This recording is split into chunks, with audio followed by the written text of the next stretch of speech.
अस्सलामुअलैकुम दोस्तों, welcome to मियां भाई न्यूज़। हैदराबाद से एक इंतहाई अहम और तशवीशनाक खबर सामने आ रही है, जहां पुराने शहर के मशहूर इलाके लाल दरवाज़ा में मैसम्मा टेम्पल के करीब इतवार की रात यानी 15 फरवरी को कुछ देर के लिए सख्त तनाव का माहौल पैदा हो गया। अचानक पेशा इस वाक़े ने इलाके में अफरा तफरी खौफ की फिजा कायम कर दी। तफसीलात के मुताबिक ऑल इंडिया मजलिस इत्तेहादुल मुस्लिमीन यानी AIMIM के कुछ कारकुन महाराष्ट्र से बुल्दाना डिस्ट्रिक्ट से हैदराबाद आए थे। ये लोग दारुस्सलाम में होने वाली AIMIM की Darussalam day 60th anniversary celebration में शिरकत करने के लिए सफ़र कर रहे थे। पार्टी से वफादारी और जोश के साथ ये लोग अपनी गाड़ी में हैदराबाद के मुख्तलिफ इलाकों से गुजरते हुए लाल दरवाजे तक पहुंचे। गाड़ी पर AIMIM का झंडा लगा हुआ था जो इनकी सियासी पहचान को जाहिर कर रहा था, लेकिन जैसे ये लोग लाल दरवाजे के पास पहुंचे वहां मौजूद कुछ अफराद ने इनकी गाड़ी को रोक लिया। अचानक से माहौल तब्दील हो गया। पहले लफ्जी झगड़ा शुरू हुआ, गाली गलौज की गई, सख्त अल्फाज का इस्तेमाल हुआ और धीरे धीरे यह बहस एक पुरतशद्दुद सूरत हाल में बदल गई। गवाहों के मुताबिक उस ग्रुप ने न सिर्फ AIMIM के कारकुनों को डराया धमकाया बल्कि उन पर सीधा हमला भी कर दिया। उन्हें मारा पीटा गया, धक्के दिए गए और उनके साथ बदतमीजी की गई। इस दौरान उनकी गाड़ी पर लगा हुआ पार्टी का झंडा भी निशाना बनाया गया और उसे फाड़ दिया गया, जो सियासी तौर पर एक सख्त पैगाम समझा जा रहा है। इस वाक़े का एक और पहलू सबको हैरान करता है, वो ये है कि जब ये सब कुछ हो रहा था तब वहाँ एक पुलिस का सिपाही भी मौजूद था, लेकिन इल्ज़ाम ये लगाया जा रहा है कि उस वक्त फ़ौरन और मौसर तौर पर सिचुएशन को कंट्रोल करने के लिए कोई बड़ी कार्रवाई नजर नहीं आई। ये बात मज़ीद सवालात को जन्म देते हैं कि पब्लिक सेफ्टी के हवाले से जिम्मेदारियां किस हद तक पूरी की जा रही है। जैसे ही ये खबर इलाके और सोशल मीडिया पर फैली, AIMIM के अंदर शदीद गुस्सा और बेचैनी पैदा हो गई। इसके बाद AIMIM के MLA जुल्फिकार अली खुद फौरन एक्शन में आए। ये दूसरी पार्टी लीडर और कारकुनों के साथ सीधा मुगलपुरा पुलिस स्टेशन पहुंचे, जहां इन्होंने इस वाक़े के खिलाफ रस्मी तौर पर कंप्लेंट दर्ज कराई। MLA जुल्फिकार अली ने पुलिस से सख्त सवालात में मुतालबा किया। कहा इस हमले में शामिल तमाम अफराद को फौरन गिरफ्तार किया जाए, उन पर सख्त से सख्त कानूनी कार्रवाई की जाए। इन्होंने ये भी कहा कि ऐसे वाक़यात न सिर्फ सियासी तनाव को बढ़ाते हैं बल्कि शहर के अमन व अमान के लिए भी खतरा बन सकते हैं। पुलिस ने इस मामले की संजीदगी को समझते हुए फौरन केस दर्ज कर लिया। इंस्पेक्टर और ACP चारमीनार ने AIMIM के नुमाइंदों को यकीन दिलाया कि इस वाक़े में मुलव्विस लोगों को जल्द से जल्द पकड़ लिया जाएगा और उनके खिलाफ सख्त एक्शन लिया जाएगा। इसके बाद हालत को काबू रखने के लिए पुलिस ने तेज रफ्तारी से कदम उठाया। DCP Charminar zone task force के अफसर और दूसरी पुलिस टीम्स को तुरंत लाल दरवाज़ा और उसके गिरदो नवाही इलाकों में तैनात कर दिया गया है।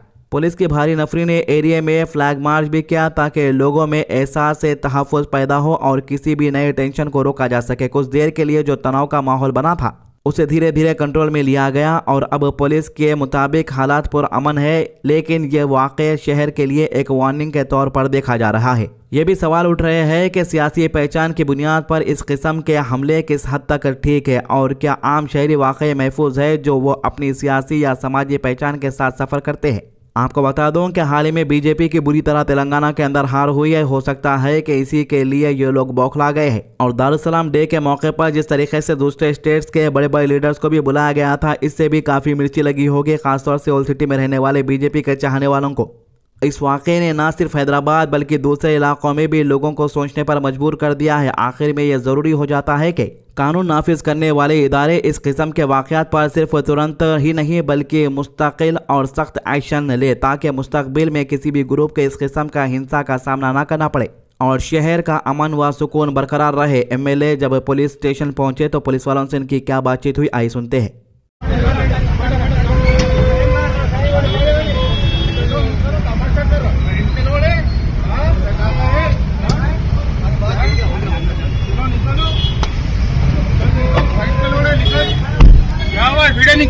जा रहे थे चारमीनार से, गौलीपुरे से, लाल दरवाजे से सलाला बारकस में दावत में जा रहे थे। रास्ते में इनकी गाड़ी रोक के 7 साढ़े 7 बजे इनको गाली देके हमारी पार्टी का फ्लैग गाड़ी पे से तोड़े। ये लोग उतर के पूछे भाई क्यों मार रहे हैं, हम तो बाहर से, हमको क्या, हम जा रहे थे, क्या है बोल के लोग भी मारे। इनको जो मारे जो है आपके वो उन लोग मारे, पूरे लोगों को मारे लोग।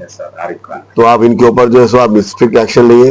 अगर DCP साहब से बात किया, DCP साहब का फोन आया था मुझे, बोले कि मैं टास्क फोर्स को बोला, टास्क फोर्स DCP में से बात करे, टास्क फोर्स की टीम को हम भेजे। बोले इंडिया ने पाकिस्तान को एक और दफा बुरी तरह से हरा दिया और पूरा माहौल एकदम जश्न में बदल गया। कोलंबो में चल रहे ICC mains T20 world cup के इस मुकाबले में इंडिया ने 61 रन से जीत हासिल की, जो सिर्फ एक जीत नहीं बल्कि अपनी ताकत और डोमिनेंस का एक और सबूत था। इस जीत के साथ ही इंडिया ने सुपर 8 स्टेज के लिए क्वालिफिकेशन भी हासिल कर लिया है और वो एकदम अंदाज के साथ। मैच के बाद सोशल मीडिया पर खुशी का तूफान आ गया और हैदराबाद के लोग भी सड़कों के ऊपर उतरकर जश्न मनाने लगे। हर तरफ इंडिया की जीत की बात हो रही थी, लेकिन सबसे ज्यादा जो चीज वायरल हुई वो इरफान पठान का एक डांस वीडियो था। Former Indian allrounder Irfan Pathan ने अपने सोशल मीडिया पर एक वीडियो शेयर किया जिसमें वो अफगान जलेबी गाने पर डांस करते हुए नजर आए। उनका स्टाइल फुल मस्ती भरा था और कैप्शन में उन्होंने लिखा, कैसा रहा संडे। ये एक हल्का फुल्का मजाक था, लेकिन फैंस ने इसे पाकिस्तान के लिए एक चीकी टॉन्ट के रूप में लिया। बाद में उन्होंने एक और पोस्ट किया जिसमें लिखा, पड़ोसियों संडे कैसा रहा। इस लाइन ने तो और भी ज्यादा लोगों का ध्यान खींच लिया और वीडियो तेजी से वायरल हो गया। सिर्फ फैंस ही नहीं बल्कि बॉलीवुड के कई बड़े सितारे भी टीम इंडिया की जीत पर अपनी खुशी जाहिर करते हुए नजर आए। अजय देवगन ने टीम की तारीफ करते हुए इस जीत को केक वॉक बताया, मतलब इतनी आसान जीत जैसे कोई मुश्किल ही ना हो। अर्जुन रामपाल ने भी टीम इंडिया को मुबारकबाद दी और इनके सुपर 8 में एंट्री को सेलिब्रेट किया। अब अगर मैच की बात करें तो इंडिया ने पहले बैटिंग करते हुए 20 ओवर में 175 रन बनाए, जो एक स्ट्रॉन्ग टोटल था। इस इनिंग का सबसे बड़ा हाईलाइट था ईशान किशन का एक्सप्लोसिव नॉक। उन्होंने सिर्फ 40 बॉल्स में 77 रन बना दिए और उनकी बैटिंग में पावर भी था और टाइमिंग भी। हर शॉट में कॉन्फिडेंस नजर आ रहा था और पाकिस्तान के बॉलर्स उन्हें रोक नहीं पाए। जब पाकिस्तान बैटिंग के लिए आए तो उनकी शुरुआती वीक रही, अर्ली विकेट गिरने लगे और प्रेशर बढ़ता गया। इंडियन बॉलर्स ने बिल्कुल भी मौका ही नहीं दिया सेट होने का। हर ओवर में प्रेशर क्रिएट किया गया और पाकिस्तान की टीम उस प्रेशर को हैंडल नहीं कर पाई। सिर्फ उस्मान खान ने थोड़ी रेसिस्टेंस दिखाई और 44 रन बनाए, लेकिन उनका एफर्ट भी टीम को जीत तक नहीं ले जा सका। इस जीत के साथ इंडिया का पाकिस्तान के खिलाफ T20 वर्ल्ड कप रिकॉर्ड अभी भी स्ट्रांग हो गया है। अब तक मुकाबलों में इंडिया 8-1 से आगे है, जो क्लियरली बताता है कि राइवलरी में इंडिया का अपर हैंड कितना स्ट्रांग है।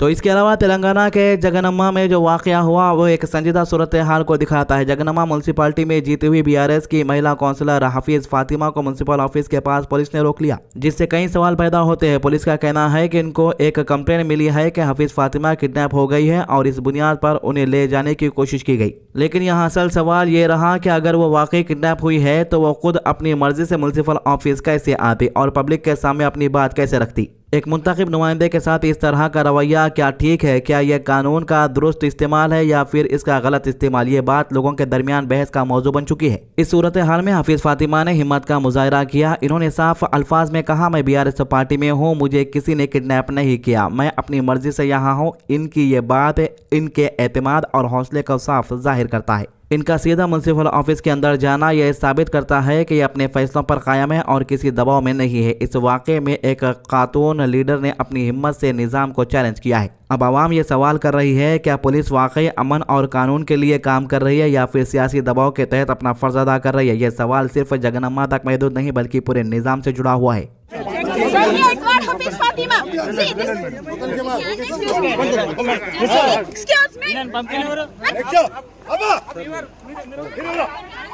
మా చెప్పండి అసలు మీరు BRS మీ అసలు ఏమైనా BRS candidate with my willingness I am going along with my palasan BC గుడమ్మ Saladi ఇచ్చారు మిమ్మల్ని ఎవరైనా కిడ్నాప్ చేసిరా మీరు మిస్సింగ్ అని చెప్పి కిడ్నాప్ అని చెప్తారు మీరు